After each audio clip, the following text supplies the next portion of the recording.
We've got some more folks that have joined, and I think we'll get people trickling in as well. Yay, welcome everyone. Thank you so much for being here Wednesday, February 17th for our virtual Coffee with a Curator program. So glad to see everybody's faces.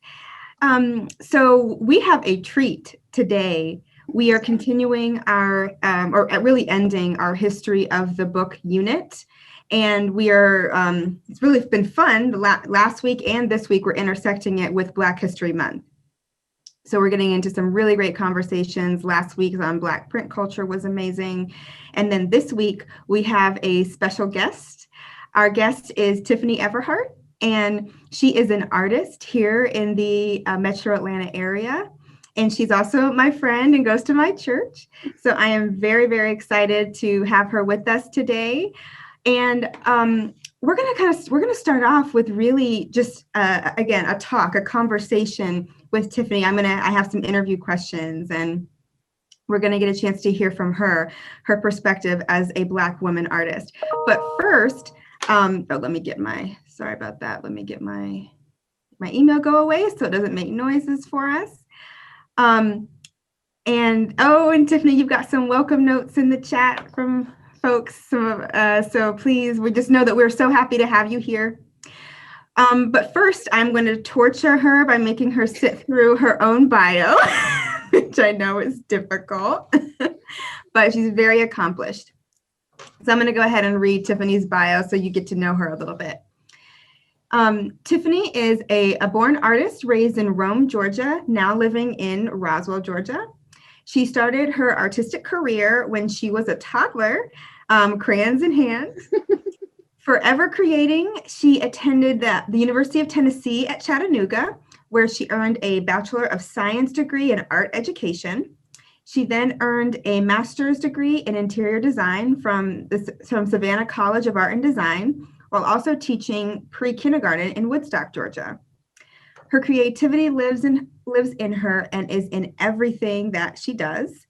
Wall murals, designing children's rooms and warehouse offices, bracelet making, and makeup are just a few of her many talents. Her latest talent is becoming an illustrator. It's something she thought of, but never thought to actually do until God told her to. With one book under her belt and another on her way, she plans to illustrate more. So again, welcome, Tiffany. We're so happy to have you. Thank you for having me. Of course. Thank you for the welcome notes. Oh, yes. Everyone is so excited to see you.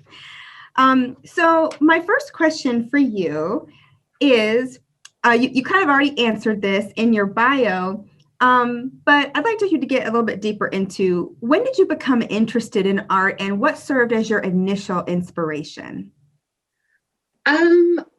Again, I just think I was always born to create. Like I would create with anything. Like it didn't really have to be a crayon. It could be the way I organized my dolls or playing with the bubbles in the tub or the sink, always making shapes like from a younger age. And it just kind of grew. And then I remember at one point in time, my dad, he bought me, I was too young to have this set, but a true artist set, and I didn't know what to do with it. So I made up my own way of how to use the tools. And then when I got older, I was like, oh, that's what that was for. But yeah, so I don't know, I can't really pinpoint a time frame, except for like I've always been creative, and my parents just always let me be creative, no matter if it was making my own doll clothes or painting heirloom rocking chair that I wasn't supposed to paint, but I did, and they didn't yell at me. They just let me create. Absolutely. Do they have backgrounds in art? They don't. Okay. No, my mom is, she was an administrative assistant at a funeral home, and my dad, he worked at a warehouse. He died when I was young, so I don't really know exactly what his role was, but yes, he was a fly dresser. Like he could style, he had fashion sense, so I get his fashion sense, but that's about it. Wonderful, wonderful. My next question is, and again, you gave us a couple examples, but how does your passion for art manifest? In other words, which art forms do you engage in the most, and or which ones are your favorites? I love painting. Now I work as an interior designer now for an architectural firm, and we deal mainly with warehouses. So I don't necessarily, that takes up the bulk of my day. So I don't get to paint as often as I would like to, but I like abstract painting, and this is one behind me. So I just like to let my imagination just run free, and it kind of tells a story, but I guess I would have to tell the story, but I like to see what other people's interpretations of it would be. Mhm. So yeah, I like painting for the most part in abstract. Like I can be a serious painter, but for the most part, I like playful, whimsical creations. Absolutely. That's wonderful. So along those lines, tell us about then, let's get into the book, your journey to illustrating Dandelion Dance. So it started with a question from Lady Penda, the first lady of our church at Zion Missionary Baptist Church. It started with her asking me a question of, can I draw, I believe, or if I would love to illustrate her children's book. And I was like, I'll give it a try. I mean, I've never really done it, but I'll try it. So it started from there. And I kind of went through a bunch of sketches, read the story multiple times. I sat with my eyes closed, trying to visualize the characters and just trying to figure out how I can make them come to life. Mm-hmm. And so that's pretty much the start of it. And it usually starts like with just a couple of like rough sketches that no one can make out. But me, it's just kind of plotting it down on paper, then playing with some colors to kind of see if I could, make the characters come to life, and then it'll finally come into what it is now. I'll settle on some color schemes. I'll settle on like a total look, and this was kind of like from those other sketches, the final outcome. It's hard to see, but And I've got some images that Tiffany sent me, so we'll get a chance to see those in a minute. But I think this is the part where, if you don't mind indulging me, where I would love to talk about, especially since our unit has been the history of the book. I struggle to understand, because there are so many different types of illustrative processes that are featured in books. There's relief processes, there's intaglio, there's, you can do engraving, etching, all that kind of things, pen and ink, watercolor. So you've given us a little bit. So it starts with a sketch, do you use some kind of specific paper? Just use, first I'll use like anything really. I'll use a napkin wherever I'm at, wherever it hits me. I can be in a restaurant and be like, oh, that'll be a great idea. So, but for the most part, I try to use like what we call tracing paper or trash, because I can layer it onto like a different sketch and just see what's underneath and build upon that. So I mostly use trash paper just to kind of get my thoughts out. And then sometimes I'll use a sketchbook where it's like a thicker paper, but always a pencil. Every once in a while a pen if that's all I can grab, but usually a pencil because I like to erase and move things, but I also like to be able to see the lines and the growth of my art. So again, that's why I kind of use tracing paper and pencil, so I can just see how I've moved through the process for myself. I see. So then when it comes to the color, when do you add that? So with the color, I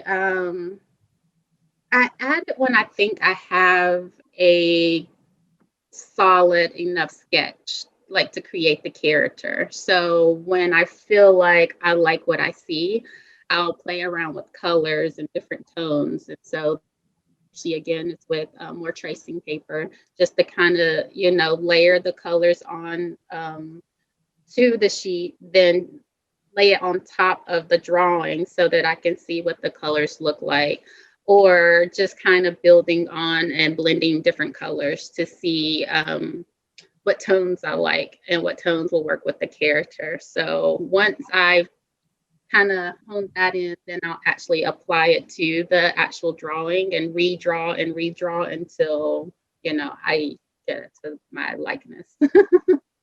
I see. So, okay, and again, I'm sorry, I'm learning so much here. So then what actually gets submitted to the publisher? What is that?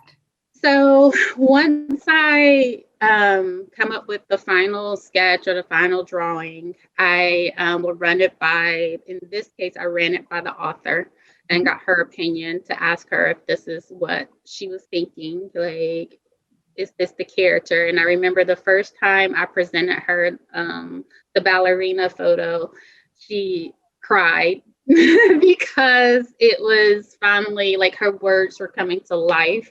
And it had been a long journey. I believe she told me just the other day that this book was in the works for like 15 years, I want to say.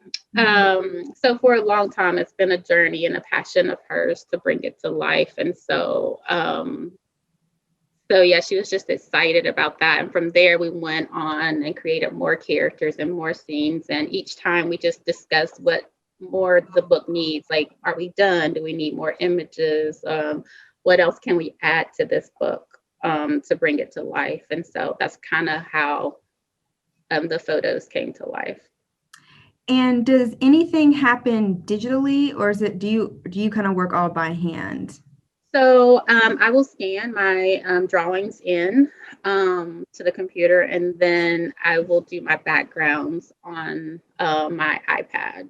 Oh. So that way I can I do create layers and erase and take away things. And it sounds like I'm not committed to anything when I say it like that in my head, but it helps me to go through the process to find the perfect background. Like, even if it's a cloud, like, I will spend an hour just creating this cloud and getting the shades, right. So then from there, I will submit it back I'll transform it into like a PDF form or PNG and send it to the author. And then from there, she sends it off to be printed, or she compiles them with the words and then sends it off to the printing company. Wow. Thank you for explaining that. I've always kind of wondered how, because the process has changed so much from, books many, many years ago. So I'm curious as how it's actually done now. Thank you for explaining that. So my next question is, how might your illustrations inspire people of color? I feel like they can see themselves in my drawings. For instance, the ballerina, like a little girl who's always wanted to be a ballerina or looks up to ballerinas, she can still see herself. And in this book, she's going to see herself. But more so, just I've taught like a couple of children's art classes as well. And so just for them to see me, one, being a female, two, a Black female painting, that may be something that they can inspire to do or aspire to do in their lives. So I just think there's inspiration from different aspects. Absolutely. I love that. Being able to see yourself reflected. I think that's so important. My next question is a little bit bigger. What are some barriers Black women may face while trying to establish themselves as artists, and how might Black women overcome these barriers? So maybe you can speak specifically just to your experience, whether it's, actual barriers or maybe even mental or just anything. Yeah, I think for me, like you said, I can only speak for me. I know I have several artists that I look up to. Faith Ringgold, she's an artist from like the 70s. And I remember her, yeah. Yeah, I loved her when I was in school. And Kara Walker, those are kind of like my inspirations. And I don't know, they all were trained artists, but they didn't do conventional art. And so they kind of may open my eyes to see what can be done. But I feel like as a Black woman, sometimes that type of art may not be wanted, I guess, because of your skin color in some ways, because Kara Walker's art tells a story of slavery and of different things that happened to her as a child, but she does it through these paper cutouts, and they're Black shadows usually. And so, some people may not understand that art, that type of art, unless it is explained to them. But for me as a Black woman, they opened the doors for me to be able to explore my creativity. And I know it was kind of difficult for them to even get their art across. And then also for me is like, I was told as a child that artists don't make money until they're dead. So I wanted to be able to prove them wrong. So it's a combination of challenges, like mentally, you think, am I good enough? Will people get it? But then you have to remember that, art is in the eye of the beholder, as they say, and that I can't just let this creativity sit inside of me. I have to get it out some kind of way, whether someone understands it or not, whether I'm Black, white, or, another color. But so I just think as a woman, sometimes as women, we have a hard time being taken serious, and then add art to that, then sometimes, that's another barrier. But the challenges, I feel like, are also just mental. Like, you can push through anything as long as you can believe in yourself. Absolutely. Those are some wonderful points. And, it's funny because I remember my mom got me a Faith Ringgold book. I feel like it was called The Invisible Princess, because now it's on Eliana's bookshelf. But, I never even considered, I forgot the publication date of that, but I never even considered, you're right, like how that would have been perceived. Because it was about a child who wasn't, or a Black girl who was enslaved and things like that, so you're right, those stories and how they're perceived and how those can even, the things that these artists want to express and want to talk about, whether it's going to be accepted or not. I think that that's a major, major barrier. So thank you for getting into that. Those are all the questions I had. But I would love to show the group just a few illustrations from Dandelion Dance that Tiffany sent me. I'm going to try, my computer's been acting funny, but here we go. I'm going to share my screen so you all can see.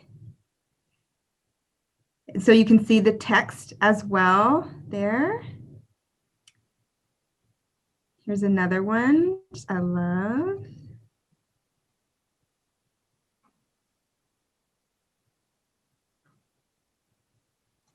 There's another. These are really great, Tiffany. Thank you. I love it.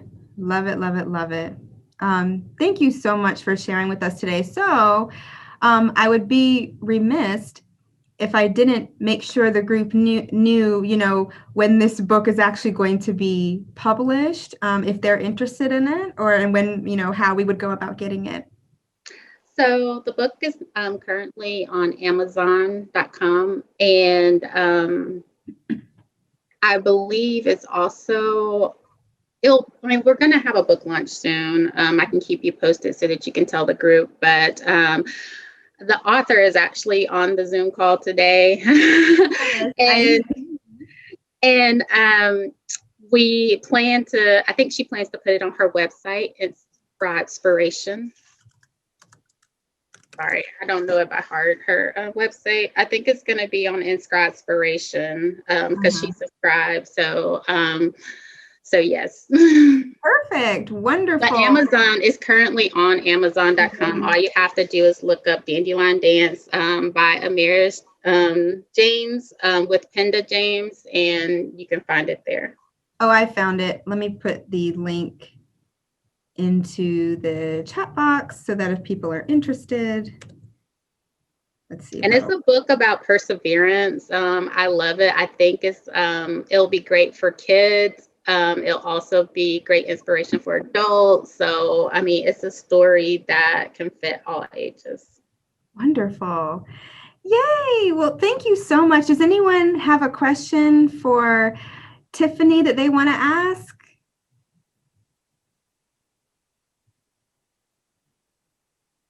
No? Okay, well, thank you so much, Tiffany. And like I said, you are welcome to stay and enjoy the rest of our, oh, Adina has a question. Perfect. Okay. I think Adina, you type it in or, okay, perfect. But so while Adina's typing, I'll just say that you're welcome to join us for the rest of the program, but if you have to go, we completely understand. And again, so while Adina's typing, I think this would be a perfect time. Oh, she's got it. Okay. All right. If you are an author seeking to hire an artist of color in particular, are there any networks you recommend they reach out to? That's a great question, Adina. There are a couple of websites. I know Carrington House is a place that houses a lot of illustrators, and they would be able to, I can find the link and put it in, but they would be able to assist you and direct you to a number of Black illustrators. Or if you know someone local an artist, you can ask them to reach out, or you can reach out to them personally. Like Miss Penta, she just kind of saw me at church and reached out to me. So I don't think there's a wrong way to go about doing it. You just have to kind of do your research and ask the right questions. So, and one is, I just found a couple of publishing houses that do house Black illustrators, and I'll try to put that in the chat before I go. Wonderful. Thank you so much, Tiffany. All right. Any other questions that anyone has? I had a question. Oh. Yeah. Who? Oh, does someone else have one? I think I just didn't know if Maggie had one. I just didn't know who you wanted to go next. Oh, it doesn't matter. Maggie, do you have a question? No. Okay. Yes. Tiffany, I was wondering, were there ever any parts of when you presented your illustrations to Amaris, were there ever any times when she did see something differently and you made adjustments? How was that process? Or was it really where she was inspired by most of did you make any adjustments as you two went through the process of choosing the illustrations from what you did? Not in particularly. They just let me, I guess, run with my own imagination. So there weren't really any adjustments to the images as far as like, should we take this person out or add this person? Mm-hmm. I mean, there were some additions that maybe we discussed, but that was it. And there wasn't any like color adjustments or scene adjustments. It was kind of like a chat at the end of what else can we do to bring this sentence to life, or what else can we do towards the end. So towards the end of creating the book, let me say that. But I always, throughout the whole time, I always ask for feedback. I always said, do you like this? Are you comfortable with this? Because I want to make sure that the client is happy and I'm not just doing what I want to do. But sometimes you get clients who they really just want you to do your thing, as they say. They want you to just create. So I usually try to ask the probing questions in the beginning so I can get a sense of their vision and how they want the character to come across. The next book I'm doing is called The Yellow Button. So it's a button that's getting bullied. So I spoke to the author about, tell me a little bit more about the button. What do you see? How do you see this coming to life? So Excellent. Do you get a feeling when you're done? Because I would think with such a creative process, how do you know when you're done?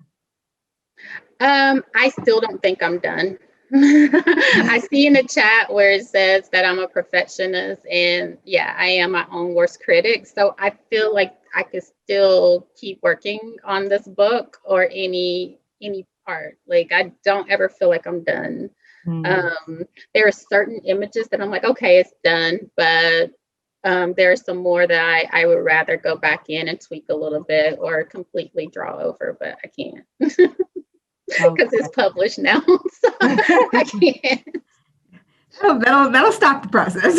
Right. You have to, like, for me, I need hard deadlines. If I have hard deadlines, then I'll get it to you. If you give me a looser deadline, then I'm going to keep drawing and playing and drawing and playing until, I mean, it'll never be right, but until I feel like it's right.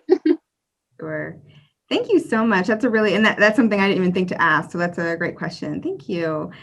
Well, this has been such a wonderful discussion. Tiffany, I appreciate it so much. Thank you. Because I know it's, it can be sensitive for artists to talk about their work and, their process. So I really appreciate that. And thank you, Lady Penda, for also being here to provide some additional context. And we're just so excited about this book. So thank you so much.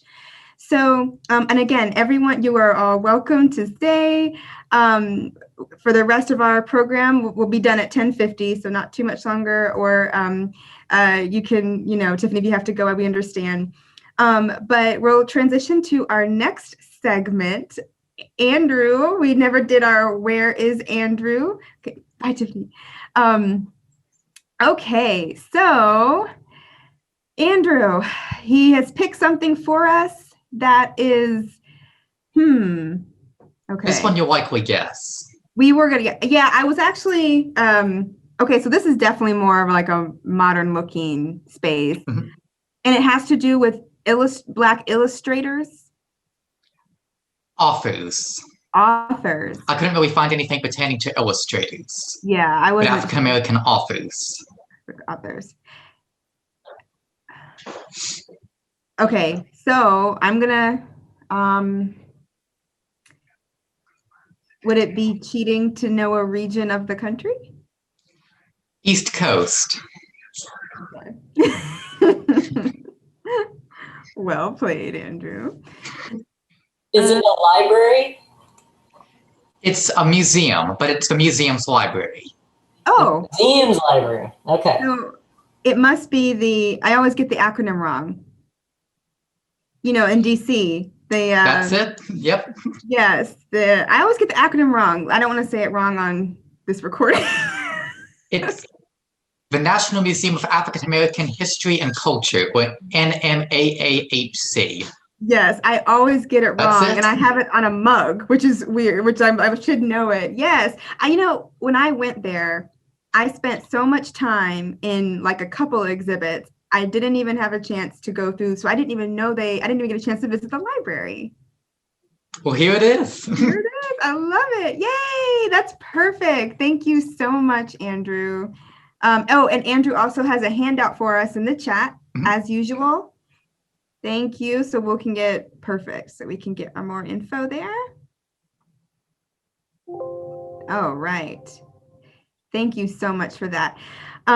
Okay, so next I wanted to talk a little bit on this theme of Black illustrators and illustrations that have empowered and inspired African Americans. I have a couple examples from the Bentley Rare Book Museum that I think are really stunning and may give you some context that you haven't had before. So I'm going to highlight really two artists. And one of them, let's see if I can get this to work. I think you're really going to enjoy her work. Her name is Lois May Lou Jones. I don't know if anyone's ever heard of Lois May Lou Jones before, but I saw her work in a rare book catalog, and I brought the idea up to Mr. Williams. This was a couple years ago. I said, I haven't heard of this woman. Who is she? And he said, oh yeah, I've heard of her. So we were able to acquire 3 books illustrated by Lois May Lou Jones. Let me see if I can share. Okay.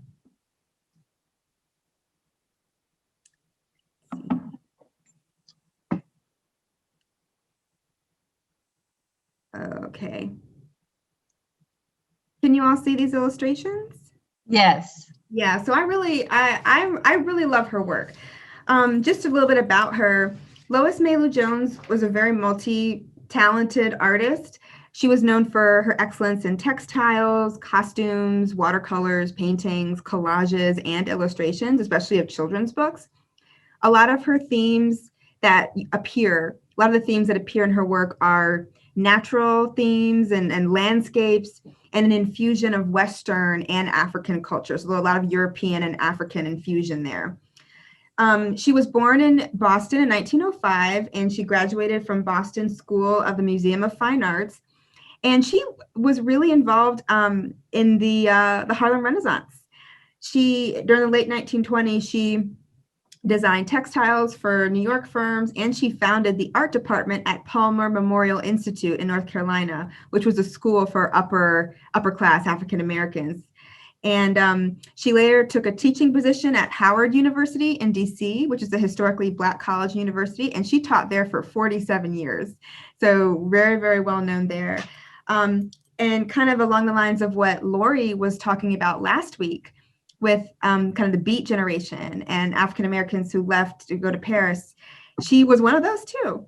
And I have a clip of her speaking on Good Morning America in the 90s, and she'll talk a little bit about that. We'll get to see that. But she did leave to go to Paris because she felt like she wasn't taken seriously as a Black woman artist. And so she was part of that group. And she also trained several generations of African American artists. This is one of our texts in the Bentley Museum that we have, and I really love this one. It's called the Picture Poetry Book, and I think that I just love these. And this book was actually written by Gertrude Parthenia McBrown, and I did a little bit of research. So Gertrude Parthenia McBrown founded the theater department at the Palmer Institute in North Carolina, where Lois May Lou Jones worked. So I think that's where they met. So they both were involved in educating children. And I think we see here the combination of that. Here's another images. Hold on, sorry. There we go. So we see a lot of elements of fantasy, of holidays, of just things that children enjoy, seasons, fairies, all sorts of things. So I really, really love this. And I know some folks in the chat have mentioned that they really like the illustrations too. I will say, I don't know if anyone can weigh in, Maggie, I don't know if you can. I don't know the illustrative process that she went through. I had trouble finding it out. I did talk to another artist here at KSU, and she suggested maybe pen and ink plus then photomechanical printing. I don't know. And does anyone have any tips for really recognizing in books the illustrative processes? I can recognize a couple, but it's hard, especially since they were reproduced.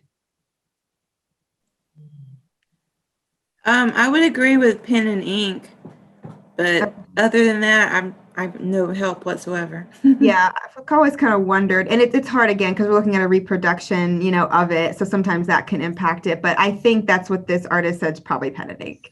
I can add the center image, Mm-hmm. the shadow behind the witch and the child Mm-hmm. is a technique called pointillism.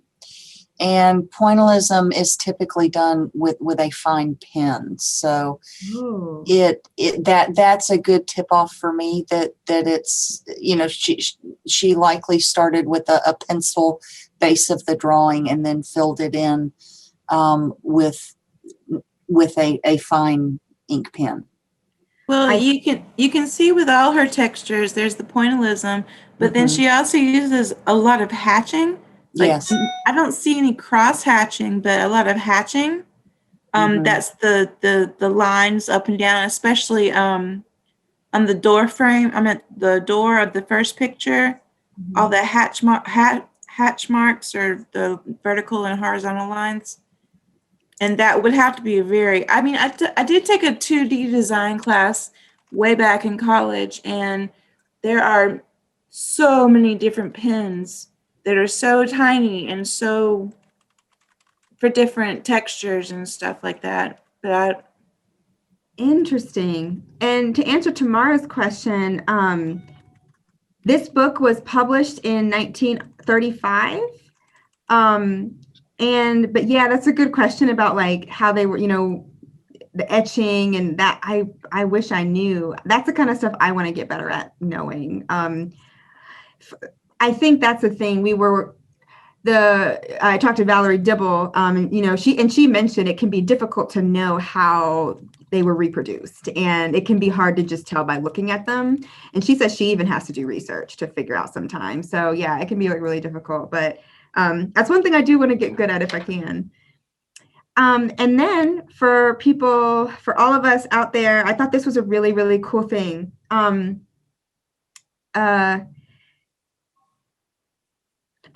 Tamara, they're flat on the page.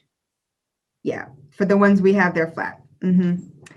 I thought this was really, really cool because here gives us, this is one of the ways to do rare book research. I found this is an excerpt, a book review from the Journal of Negro History in 1936, which is now called the Journal of African American History, founded by Dr. Carter G. Woodson, who is a very well-known Black scholar who also launched Negro History Week, which later became Black History Month. But I found this, a book review for this book in the Journal of Negro History. And I would like to give a shout out to KSU Libraries because, I have access to this through KSU Libraries, so I was so glad. But this was from 1936, right after the book came out. And you see here, it kind of describes it and lets you know the price. And our copy in the Bentley has the same bibliographic information listed here. The only thing is our copy says 1935 or not 1936, which is cool. It says this book consists of 36 simple poems on the level of children just beginning to read and at the stage of mental development when they may be reached through make-believe. The book is most beautifully illustrated by one of the rising artists of her day. The poems will not interest those in quest of the profound thought of Homer, Virgil, and Milton, but the mother or teacher concerned with the future of the child will welcome this production as a help in the performance of the arduous task, and then it goes on to say, of elementary education. And then I'm going to skip a couple. I did another excerpt so you can see too. This kind of goes back to I think what Tiffany was saying about something that children of color can get out of her illustrations. We see it talks about, it quotes Carter G. Woodson as saying that current education in America leads the Negro to admire the Hebrew, the Greek, the Latin, and I don't know, did anyone know this word? I don't know. I don't want to say it wrong. And to despise himself. The books used in teaching Negroes and the thought expressed therein direct their attention exclusively to what others are and what others have done. And then it talks about kind of some things that the Association for the Study of Negro Life and History, what they're doing to change this miseducation of the Negro. And it talks about the picture poetry book as a step in that direction, which I think is a pretty profound statement. Thank you, Adina. Teuton, it means German. Thank you very much. I did not know that word. And then lastly, I really love this excerpt from the book review, and it says the picture poetry book does this in simple fashion for small children. The race problem as such has no place in the volume, but the illustrations based on the life of the race leave upon the Negro children the impression that they too are human and belong to the daily procession of things. So I think that's what this book does. And it's a really, really beautiful book to go through. Wonderful illustrations. It's nostalgic, can bring you back to childhood. It really highlights things that all children love and would react and would respond to. And placing African American children in those spaces, I think is extremely important. So that's one thing that this book did. I think I'm going to, let's see. I'd like to show just a couple other things that she illustrated. This book was actually, we have this in the collection, is actually by Carter G. Woodson. And again, he was, an educator as well. So this book was, and he was one of the first to study the African diaspora. So we see that reflected here. And then Lois May Lou Jones did illustrations for this. So very different look of the illustrations. But this is also a children's book. This looks like charcoal. Yeah, you're right. It absolutely does. Okay, so before we get into the next one, I think I would like us, well, maybe we'll go to the next one, then we'll do the video at the end. I wanted to just quickly show The New Negro. This book was a compilation of African-American works edited by Alan Locke in 1925, and it's really a seminal text that effectively defined the Harlem Renaissance and what was going on, this explosion of African-American art and literature and music. And this book really defined it. And I wanted to focus on one, I love this. So this illustration here, on the left is called the Brown Madonna, and it was done by Winold Rice.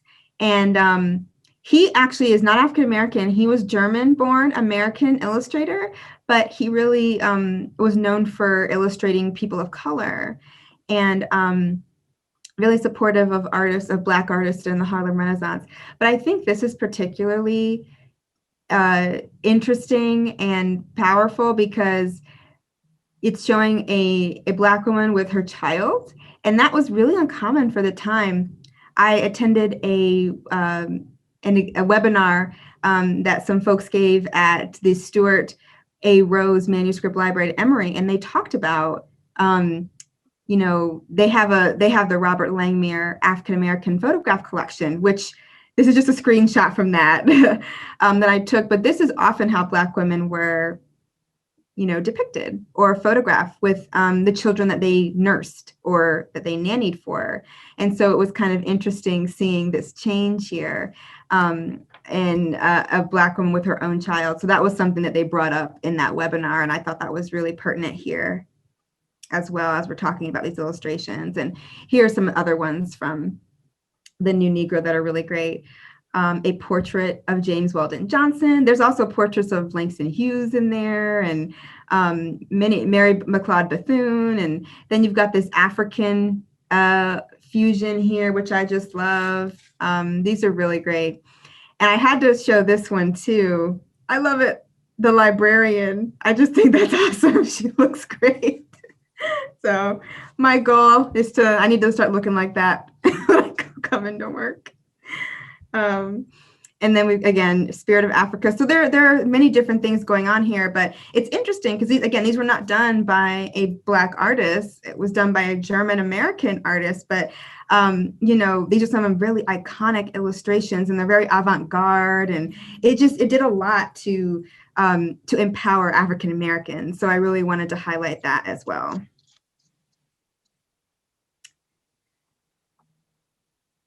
Lastly, and that's a good question, Tamar, about the woodcut style. I mean, to harken back to African folk culture, it's really, really interesting. And I would think so.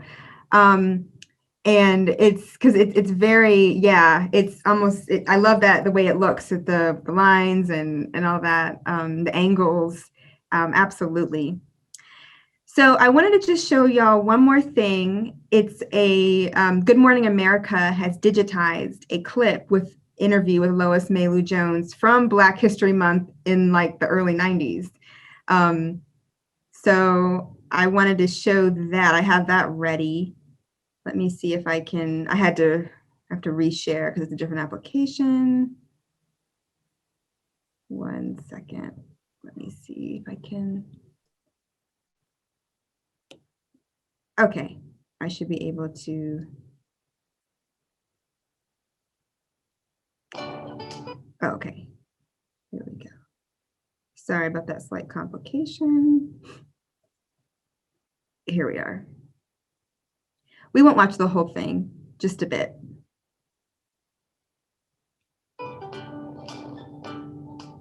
It is now 10 minutes before the hour, and up next, with apologies to James Joyce, we have the portrait of an artist as an elderly woman, a very special woman with a unique place in American history and American art. Joel Siegel has her story this morning as we mark the first day of Black History Month. It's interesting that my parents realized that I was talented, and Can you all hear it? Okay. they gave me paints and paper and encouraged me. So that it began very early with me. Early for artist Lois May Lou Jones and early for our century. Ms. Jones is 90 years old, and this is her year.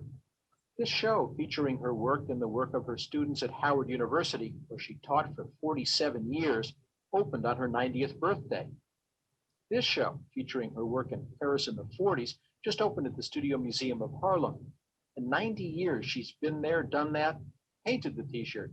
They told me, Lois, you know, you're talented, but you're not going to make it in this country. You're going to have to go abroad, because the establishment here in this country was not interested in the work of Black artists. She was one of dozens of great Black artists, writers, and musicians, expatriates like James Baldwin, Dizzy Gillespie, Josephine Baker, who lived in Paris. That sense of freedom and people not isolating you because of your color. It was your talent that counted.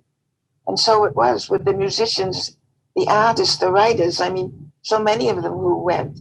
I remember, well, I was rather young and maybe I dare say attractive in those days. And I went to a French restaurant and the garçon kept looking at me. And finally he came over and said, pardon, mademoiselle, vous êtes Josephine Baker? I said, no, I'm not Josephine Baker, but Chillicane. I know her.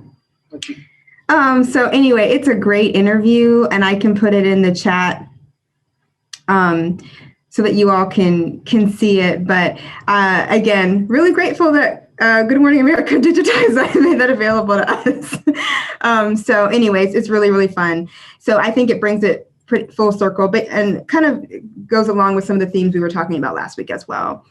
So anyway, we are out of time for today. It goes by so quickly, but I hope that everyone had a great time. Does anyone have any ending comments or anything? No? All right. Well, thank you all so much. Next week, we are going to be starting a new unit. So less about kind of book history and how books are put together, and more, I think we're going to be talking about classic literature. So if I have an idea for next week, but I'm open to ideas. So if you have a classic book that you'd like to talk about, please just let me know ASAP so I can get it on the schedule for sometime in the next 4 weeks. I really want to make sure we talk about books you all like. And or it could be a play or a poem, something like that. But anyway, thank you all so much. And let me just add in, just in case anyone wants to go back and watch the rest of it, the YouTube link for the Lois May Lou Jones interview. I'll let that sit there for a minute. But anyway, thank you all so much. And I look forward to seeing you next week. Bye-bye. Thank you.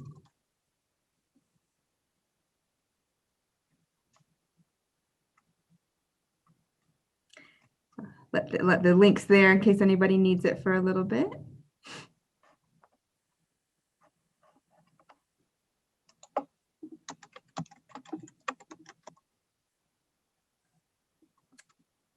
All righty.